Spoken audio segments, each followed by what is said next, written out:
hideous crimes will be tracked down and brought to book. Electronic transfer tax of 0.2% proposed by the Cameroonian government as part of the country's finance law has been put into application.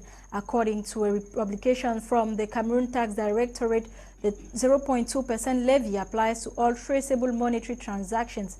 Under the proposed law, the agreement or the aforementioned tax rates will be levied when sending and withdrawing money will be transferred to the National Treasury by the service provider no later than the 15th of the month following the month in which the applications or the operations were carried out.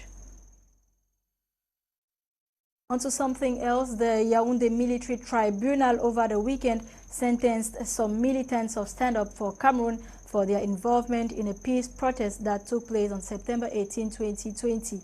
The militants, 4 in number, were given a prison sentence of 1 year, 4 months and a fine of 376,000 francs as court fine after their case was judged. Prior to their verdict, the militants, Tamnjong Minister Joseph Beti Asomo, then decorated some military officials with epaulets from the government for their hard work.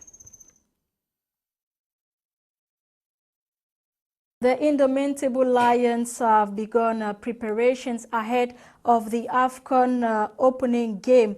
The selection of head coach Antonio Conceição are training in Yaoundé ahead of their opening game against Burkina Faso at the Paul Biya Olembe Stadium on January 9th.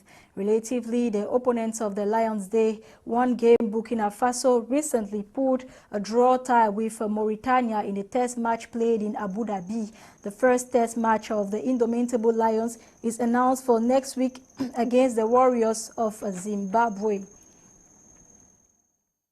And out of the country, Sudan's Prime Minister Abdallah Hamdok has resigned after another day of mass protests rocked the capital, Khartoum. This was during a televised statement on Sunday, January 1, 2022, ending a short-lived political agreement with the country's military, which had temporarily deposed him in an October coup before allowing him to return to power. Hamdok's resignation follows weeks of wrangling between civilians and military leaders over the formation of a new government, but their differences proved insurmountable.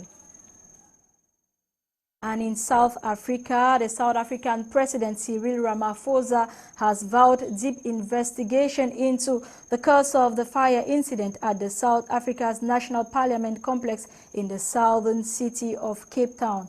A major fire ripped through South Africa's 138-year-old parliament complex on Sunday, January 2, 2020. Some ceilings to collapse at a site that has hosted some of the country's pivotal moments.